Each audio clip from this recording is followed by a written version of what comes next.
Hello friends, एसकेला classes में एक बार फिर आप सभी का स्वागत है। कॉन्स्टिट्यूशन पे हमारी चर्चा जारी है और आज हम डिस्कस करने वाले हैं कॉन्स्टिट्यूशन के आर्टिकल 14 के ऊपर, जो इक्वलिटी बिफोर लॉ के नाम से फेमस है। तो शुरू करते हैं हम अपने विषय को और देखते हैं कि आर्टिकल 14 को लेके कॉन्स्टिट्यूशन में क्या प्रोविज़न है। मित्रों, आर्टिकल 14 से लेकर आर्टिकल 18 तक जो कॉन्स्टिट्यूशन का प्रोविज़न है वो प्रत्येक व्यक्ति को जो है राइट टू इक्वलिटी यानी समता का अधिकार प्रदान करता है। लेकिन आर्टिकल 14 ही वो मेन प्रोविज़न है जिसमें समता का यानी इक्वलिटी का जो है जनरल रूल दिया गया है। बाकी के जो चार आर्टिकल है यानी 15, 16, 17 और 18 ये जो है आर्टिकल 14 के एक तरह से एग्जाम्पल है। जो सामान्य नियम है 14 में उसके उदाहरण दिए गए हैं कहाँ, 15, 16, 17 और 18 में। तो मेन जो इक्वलिटी के रूल हैं वो आर्टिकल 14 में ही है, इसलिए आर्टिकल 14 पे आज का हमारा डिस्कशन है। तो आर्टिकल 14 देखिए क्या कहता है कि the state shall not deny, आप देख सकते हैं, the state shall not deny to any person equality before the law और the equal protection of the laws within the territory of India. Means यहाँ देखिएगा दो शब्दों का इस्तेमाल किया गया है, एक तो इक्वलिटी बिफोर द लॉज और दूसरा जो शब्द है वो है equal protection of the laws. इन्हीं दोनों पे हमको ज़्यादा फोकस करना है, आप देख सकते हैं। तो ये जो आर्टिकल 14 है कहता है कि the state shall not deny to any person equality before the law और the equal protection of the laws within the territory of India. तो इसका मतलब क्या हुआ कि ये कहता है कि राज्य जो है भारत के राज्य क्षेत्र में, देखिए with in the territory of India, Bharat के राज्य क्षेत्र में किसी व्यक्ति को विधि के समक्ष समता से या विधियों के समान संरक्षण से वंचित नहीं करेगा। तो आर्टिकल 14 इस बात की गारंटी देता है कि स्टेट जो है आपको इक्वलिटी बिफोर लॉ से और इक्वल प्रोटेक्शन ऑफ लॉ से आपको डिनाई नहीं करेगा, यानी वंचित नहीं करेगा। यहाँ जो दो वर्डिंग है इन दोनों वर्डिंग को हम देखेंगे। सबसे फर्स्ट जो वर्डिंग है इक्वलिटी बिफोर द लॉ, तो इक्वलिटी बिफोर लॉ का मतलब क्या हुआ, देखिए सबसे पहले है इक्वलिटी बिफोर द लॉ। ये जो वर्डिंग है ये ब्रिटिश कॉन्स्टिट्यूशन से लिया गया है, ये ब्रिटिश कॉन्स्टिट्यूशन से लिया गया है और इसका मतलब होता है कि विधि के समक्ष समता, अर्थात समान लोगों के लिए समान विधि का होना तथा समान रूप से उसे प्रशासित किया जाना। ये जो वर्डिंग है ये शो करती है कि भारत का कोई भी व्यक्ति, चाहे वो कृषक हो या सरकारी कर्मचारी हो, संवैधानिक व्यक्ति हो, यदि कोई कार्य जो है रीजनेबल जस्टिफिकेशन में अगर नहीं किया जाता है यानी विधि के औचित्य में नहीं किया जाता है तो वह उस कार्य के लिए समान रूप से उत्तरदायी होगा। नेक्स्ट जो दूसरा वर्डिंग है इक्वल प्रोटेक्शन ऑफ लॉज यानी विधियों का समान संरक्षण।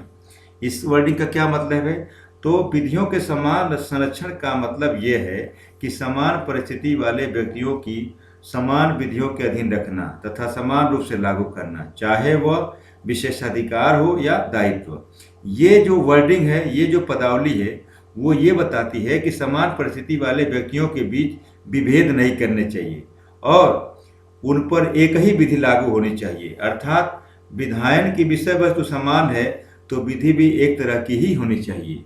तो ये जो दो वर्डिंग हैं ये दोनों मायने रखते हैं, कभी कभी एग्जाम में ये दोनों वर्डिंग के लिए पूछ दिए जाते हैं।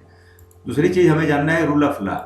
रूल ऑफ लॉ और इक्वलिटी बिफोर लॉ ये दोनों क्या है, लगभग मिलते जुलते हैं, लेकिन हम ये बताना चाहते हैं कि रूल ऑफ लॉ जो है हमारे यहाँ का ये प्रिंसिपल नहीं है। रूल ऑफ लॉ यानी विधि का शासन ये बिल्कुल उसी तरह से है जो जिसे हमारे यहाँ जो इक्वलिटी बिफोर लॉ है, तो इक्वलिटी बिफोर लॉ और रूल ऑफ लॉ दोनों सेम है, लेकिन इंडिया में इक्वलिटी बिफोर लॉ है और रूल ऑफ लॉ जो है इंग्लैंड में है। ये इंग्लैंड में बिल्कुल उसी तरह से है जैसे भारत में विधि की समझ समता। ये जो रूल ऑफ लॉ है इसको वहाँ के प्रोफेसर डायसी जो इसको लाए थे इस सिद्धांत को। और रूल ऑफ लॉ यानी विधि का शासन का मतलब है कि कोई भी व्यक्ति विधि से ऊपर नहीं है। प्रत्येक व्यक्ति चाहे उसकी अवस्था पद जो भी हो देश की सामान्य विधि के अधीन और साधारण न्यायालयों की अधिकारिता के भीतर ही है। राष्ट्रपति से लेकर देश का निर्धन से निर्धन व्यक्ति भी जो क्या है कि समान विधि के अधीन है, और बिना किसी रीजनेबल जस्टिफिकेशन के अगर कोई काम किया जाता है तो उसके लिए समान रूप से उत्तरदायी होंगे। प्रोफेसर डायसी ने रूल ऑफ लॉ के 3 ये कैरेक्टरिस्टिक्स बताए, आप देख सकते हैं 3 कैरेक्टरिस्टिक्स हैं। क्या क्या है कि फर्स्ट सुप्रीमेसी ऑफ लॉ, यानी विधि की सर्वोच्चता। विधि की सर्वोच्चता का मतलब क्या हुआ? इसका मतलब कि विधि की सर्वोच्चता, न कि सरकार की मनमानी शक्ति। और दूसरा क्या है कि इक्वलिटी बिफोर लॉ, यहाँ इक्वलिटी बिफोर लॉ बिल्कुल वही है जो हमारे आर्टिकल 14 में बताया गया है। और तीसरा जो उन्होंने इसका कैरेक्टरिस्टिक्स बताया वो कि constitution is a result of ordinary law, मतलब संविधान तो है सामान्य विधि की उपज है।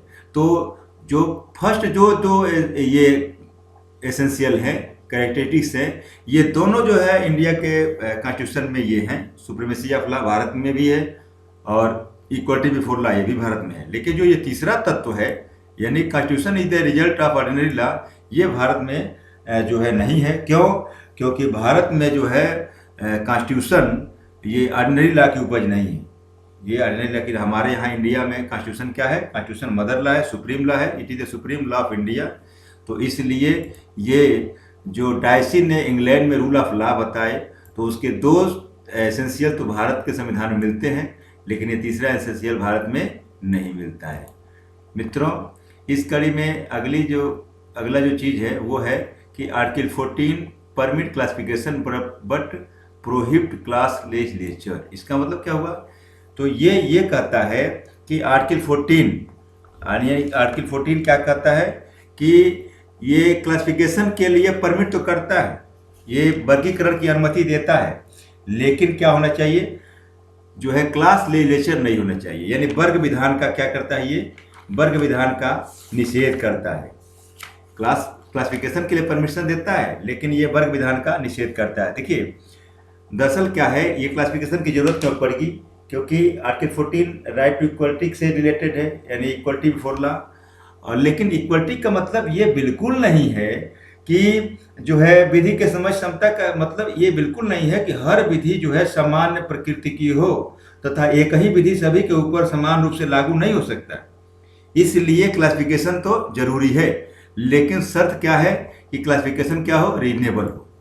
रीजनेबल। अब नेक्स्ट क्वेश्चन ये होता है कि रीजनेबल क्लासिफिकेशन किसे कहते हैं? तो रीजनेबल क्लासिफिकेशन होने के लिए इसके 2 टेस्ट बताए गए हैं। ये the test of reasonable classification, इसके 2 टेस्ट हैं। सबसे पहले है कि इंटेलिजिबल डिफरेंशिया, मतलब क्या हुआ कि जो क्लासिफिकेशन है वो क्या हो? इंटेलिजिबल डिफरेंशिया पे बेस्ड हो, मतलब बोधगम्य अंतरक पर आधारित होना चाहिए। और दूसरा क्या है कि the differentia must have a rational relation to the object sought to be achieved by the act. कहने का मतलब ये कह रहा है कि जो ये डिफरेंशिया है वो ऐसा होना चाहिए कि जो जिस पर्पज से हम डिफरेंस कर रहे हैं यानी जो क्लासिफिकेशन कर रहे हैं वो, और जिस लॉ के तहत, जिस एक्ट के तहत, जिस एक्ट को बना के हम क्लासिफिकेशन कर रहे हैं वो दोनों में क्या हो? तर्कसंगत संबंध होना चाहिए। दोनों में अगर तर्कसंगत संबंध नहीं है तो ये रीजनेबल क्लासिफिकेशन नहीं माना जाएगा। और अगर रीजनेबल क्लासिफिकेशन नहीं माना जाएगा तो वो क्या हो जाएगा? वो ऐसा लॉ मनमाना माना जाएगा, न कि वो वैलिड लॉ नहीं माना जाएगा और आर्टिकल 14 का वायलेशन माना जाएगा। तो इसलिए आर्टिकल 14 को चेक करने के लिए ये दोनों रूल है। ये दोनों रूल पे अगर वो डिपेंड करता है, अगर वो इसके कैटेगरी में आता है तो माना जाएगा, अदरवाइज नहीं।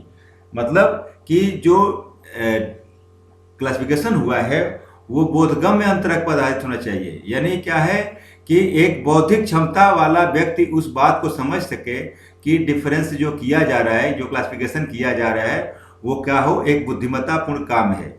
और दूसरा जो क्या है कि the differentia must have a rational relation to the object sought to be achieved by the act, मतलब अंतरक और उसके उद्देश्य में तर्कसंगत संबंध होना चाहिए। अर्थात वर्गीकरण युक्तियुक्त हो, मनमाना न हो तथा वर्गीकरण के आधार तथा प्रश्नगत अधिनियम के उद्देश्य में निकटतम संबंध होना चाहिए। यह आवश्यक नहीं है कि वर्गीकरण वैज्ञानिक या तार्किक रूप से पूर्ण हो। क्यों? क्योंकि यह न तो आवश्यक है और न ही संभव है। बस जरूरत क्या है कि इन दो शर्तों को पूरा करना। फ्रेंड्स, इस कड़ी में अब हमने रीजनेबल क्लासिफिकेशन जान लिया, रीजनेबल क्लासिफिकेशन के जो टेस्ट है वो जान गए। अब क्लासिफिकेशन किस किस ग्राउंड पे होता है, उनके बेस क्या हैं, ये हमें जानना है। यानी ग्राउंड्स ऑफ क्लासिफिकेशन, किस किस ग्राउंड पे क्लासिफिकेशन होता है। तो सबसे पहले ग्राउंड आता है जियोग्राफिकल बेसिस, यानी जो है भौगोलिक दशाओं पे आधारित वर्गीकरण। तो जो आर्टिकल 14 में है, आर्टिकल 14 साफ साफ ऊपर ही लिखा है कि with in the territory of India, मतलब भारत क्षेत्र के अंदर। ये जो वर्डिंग है उसका यह मतलब नहीं है कि संपूर्ण देश के लिए एक ही विधि हो। भिन्न भिन्न राज्यों में भिन्न भिन्न कानून लागू किए जा सकते हैं। एक ही प्रांत कई भौगोलिक क्षेत्रों में विभाजित किया जा सकता है और उसकी विशेष परिस्थितियों के आधार पर भिन्न भिन्न कानून लागू किए जा सकते हैं। ऐसे जो क्लासिफिकेशन होंगे, वर्गीकरण होंगे, वह यह कहकर आपत्ति नहीं उठाया जा सकता उस पर कि वह एक कानून प्रांत के एक भाग में तो लागू होता है लेकिन दूसरे भाग में नहीं। ऐसा जो है एक डिमांड है, इसलिए ऐसा किया जा रहा है। ये भौगोलिक स्थिति भिन्न होने के कारण यह आवश्यक होता है कि उसके लिए कानून भी क्या हो, अलग अलग हो। तो ऐसी स्थिति में अगर अलग अलग एक ही प्रांत में दो जगह दो तरह के कानून बनाए जाते हैं तो कहीं से ये नहीं माना जाएगा कि आर्टिकल 14 का वायलेशन होता है। इस कड़ी में जो दूसरा ग्राउंड है वो है कि discrimination by the state in the its own favour, मतलब राज्य के पक्ष में विभेद। तो राज्य क्या है? राज्य एक स्वयं क्लास है, राज्य एक स्वयं वर्ग है और साधारण नागरिकों से भिन्न है। इसलिए यदि कोई एक्ट या विधि राज्य के साथ भिन्न व्यवहार करता है जो नागरिकों के साथ नहीं करता, तो वो जो है डिस्क्रिमिनरी नहीं माना जाएगा, डिस्क्रिमिनेटरी नहीं माना जाएगा, मतलब विभेदकारी नहीं माना जाएगा। और ये नहीं माना जाएगा कि इससे आर्टिकल 14 का जो है वायलेशन हो रहा है। कहीं से इसका मतलब ये नहीं होगा कि आर्टिकल 14 का वायलेशन हो रहा है। नेक्स्ट है आपका तीसरा जो ग्राउंड है वो है आर्टिकल 14 एंड टैक्स लॉ। अब देखिए ये क्या कहता है कि अनुच्छेद 14 तथा कर विधियां जो होती हैं, तो राज्य को उन व्यक्तियों और वस्तुओं के चुनाव करने में जिन पर कर लगाया जाता है व्यापक शक्ति होती है। आप देख सकते हैं, आप जानते हैं, ये तो कॉमन सेंस की चीज़ें हैं कि जितने भी लोग हैं क्या सब पे टैक्स लगाया जाता है? नहीं। गवर्नमेंट ने क्या किया है कि एक स्लैब बनाया है कि इतने लोगों से इतने तक की कमाई करने वाले के ऊपर टैक्स लेंगे और जो लोग इसके दायरे में नहीं आते उस पर टैक्स नहीं लेते हैं। तो इसका मतलब क्या होगा कि अगर वो सभी पर टैक्स लगा दे तो ये क्या होगा, ये जो है जस्ट होगा कि अनजस्ट होगा? तो ये कहीं से भी उचित नहीं माना जाएगा। इसीलिए कि मान लीजिए जो जिनकी आय उतनी नहीं है और उससे हम टैक्स लेंगे तो ये क्या होगा, ये सरासर गलत होगा। इसीलिए क्या है, क्लासिफिकेशन जरूरी है। तो यहाँ भी अगर क्लासिफिकेशन होता है, जो लोग उस स्लैब में आते हैं जिसे टैक्स लिया जाता है, तो कोई ये नहीं कह सकता कि आर्टिकल 14 का वायलेशन होता है। क्यों? क्योंकि आर्टिकल 14 कहता है इक्वलिटी। अब यहाँ इक्वलिटी की बात अगर करेंगे तो उन लोगों को नुकसान होने लगेगा, उन लोगों को घाटा होगा जो उस स्लैब में नहीं आने, मतलब जिनकी उतनी आमदनी नहीं है और उनसे हम जबरी टैक्स लें, तो ये क्या है, ये आर्टिकल 14 का सरासर जो है वायलेशन होगा। इसीलिए ये इस ग्राउंड पे भी कोई ये नहीं कह सकता है कि ये वर्गीकरण क्यों किया गया। नेक्स्ट जो फोर्थ आपका जो ग्राउंड है वो क्या है कि special court and special provision. मतलब क्या हुआ कि विशेष न्यायालय और विशेष प्रक्रिया। मित्रों, संसद को ये पावर है कि वो लॉ बनाकर जो है स्पेशल कोर्ट और स्पेशल प्रोविजन बना सकती है, तथा संसद ऐसे न्यायालय में कुछ निश्चित अपराध यानी पर्टिकुलर ऑफेंस के प्रोसीडिंग की ही व्यवस्था कर सकता है। मतलब एक तो रेगुलर कोर्ट होता है, जैसे हर डिस्ट्रिक्ट में डिस्ट्रिक्ट कोर्ट में होता है। इसके अलावा स्टेट के पास ये पावर है, संसद को ये पावर है कि वो लॉ बना के स्पेशल कोर्ट बना सकता है और उसमें कुछ ही पर्टिकुलर केस के लिए ही व्यवस्था हो सकता है कि उस खास तरह के केस का ही सुनवाई होगा और किसी केस का नहीं होगा। तो ये भी ऐसा अगर किया जाता है तो कोई ये नहीं कह सकता है कि ये जो है रेगुलर कोर्ट जो हर डिस्ट्रिक्ट में हम उसमें और उसमें भेद क्यों किया जा रहा है। ऐसा इसलिए किया जा रहा है क्योंकि ऐसा समय की मांग होती है, ऐसा जो है उस केस पे डिपेंड करता है। वो खास केस जो इस लायक होता है कि उसको पब्लिकली हम नहीं देख सकते, रेगुलर कोर्ट में नहीं देख सकते, इसलिए उसके लिए गवर्नमेंट स्पेशल कोर्ट और स्पेशल प्रोसीजर तैयार करती है। तो ये ग्राउंड भी ऐसा नहीं है कि आर्टिकल 14 का इससे वायलेशन होता है। नेक्स्ट है आपका, देखिए नेक्स्ट आपका ग्राउंड जो है वो क्या है कि discretionary power of administrative officer, यानी प्रशासनिक अधिकारियों की जो है वैवेकी शक्ति। देखिए कभी कभी ऐसा होता है कि जो एक्ट होता है, अधिनियम होता है, वह स्वयं जो है क्लासिफिकेशन नहीं करता है, बल्कि इस काम को क्या करता है, जो प्रशासनिक अधिकारी हैं उनके विवेक पर छोड़ देता है। और उनकी ये शक्तियाँ जो होती हैं, किन की शक्तियाँ, जो एडमिनिस्ट्रेटिव ऑफिसर हैं उनकी ये शक्तियाँ बड़ी विस्तृत होती हैं और उनके प्रयोग में वो ये संभव है कि मनमाने ढंग से काम करते हैं। और अगर ऐसा मनमाना होगा तो आर्टिकल 14 में जो इक्वलिटी का जो प्रिंसिपल्स है वो उसके क्या है, ठीक विपरीत है। जो प्रशासनिक अधिकारी हैं वो अपने डिस्क्रिशनरी पावर का प्रयोग सही ढंग से करें, इसके लिए ये जरूरी है कि अधिनियम में उसके लिए मार्गदर्शन के लिए जो है नीति निर्धारण किया जाए। डिस्क्रिशनरी पावर को कंट्रोल करने के लिए और ठीक ठीक उसको एग्जीक्यूट कराने के लिए कोर्टों ने क्या किया है कि टाइम टू टाइम आर्टिकल 14 की सहायता लिया है। ऐसे मामलों में ये जरूरी है, आवश्यक है कि अधिनियम में जो है उस मार्गदर्शक सिद्धांतों का उल्लेख किया जाए जिसके अनुसार वैवेकिक शक्तियों का प्रयोग किया जाता है। यदि एडमिनिस्ट्रेटिव ऑफिसर को दी गई ये शक्तियाँ सही रूप में परिभाषित और सुनिश्चित हैं तो उनका प्रयोग अधिनियम में विहित सीमाओं के अंदर किया जाता है, तो ऐसा अधिनियम आर्टिकल 14 का उल्लंघन नहीं करता है।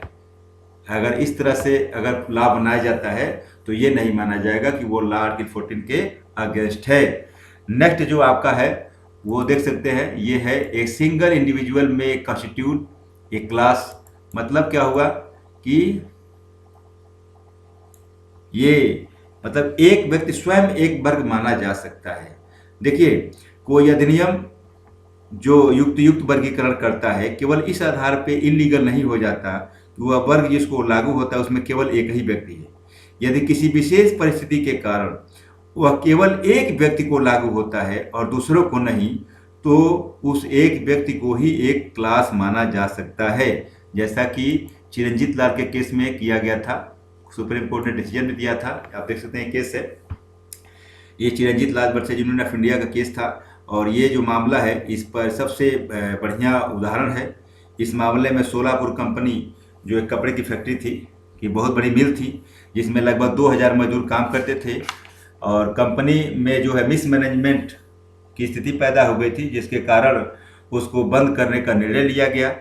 लेकिन बंद करने के लिए पार्लियामेंट ने Solapur spinning and weaving company एक एक्ट पारित किया इस नाम से, जिसमें सेंट्रल गवर्नमेंट को यह शक्ति दी गई थी कि वह सरकारी जो गवर्नमेंट के जो डायरेक्टर हैं उनको अपॉइंट करके कंपनी का जो मैनेजमेंट है एवं जो कंपनी की एसेट है उसको अपने कस्टडी में ले ले। कंपनी के जो शेयर होल्डर थे उन्होंने इस एक्ट को जो है अनकॉन्स्टिट्यूशनल ठहराने के लिए कोर्ट में चुनौती दिया, कहा, और उनका आर्गुमेंट था कि केवल उसी कंपनी के साथ इस तरह का विभेदकारी व्यवस्था क्यों किया जा रहा है, जबकि अन्य कंपनियों में भी ऐसी मिसमैनेजमेंट है लेकिन वहाँ इस तरह की व्यवस्था नहीं किया जा रही, वहाँ उसको समाप्त नहीं किया जा रहा है। तो सुप्रीम कोर्ट ने मेजॉरिटी से ये डिसीजन दिया था कि ये जो Solapur spinning and weaving act को पारित किया गया है ये क्या है, ये पूर्ण रूप से लीगल है, कहीं से भी अनकॉन्स्टिट्यूशनल नहीं है। न्यायालय ने कहा कि कोई अधिनियम जो युक्त वर्गीकरण करता है वह केवल इस आधार पर असंवैधानिक नहीं कहा जा सकता कि वह केवल एक ही व्यक्ति को लागू होता है, दूसरों को नहीं। तो फ्रेंड्स आज हम लोगों ने आर्टिकल 14 पर जितनी चर्चा हो सकती थी चर्चा किया, और आशा करते हैं कि आपको ये वीडियो पसंद आया होगा। अगर आपको ये पसंद आया होगा तो आप इसे सब्सक्राइब करें, चैनल को लाइक करें और शेयर करें। So thank you friends for watching my video. Thank you.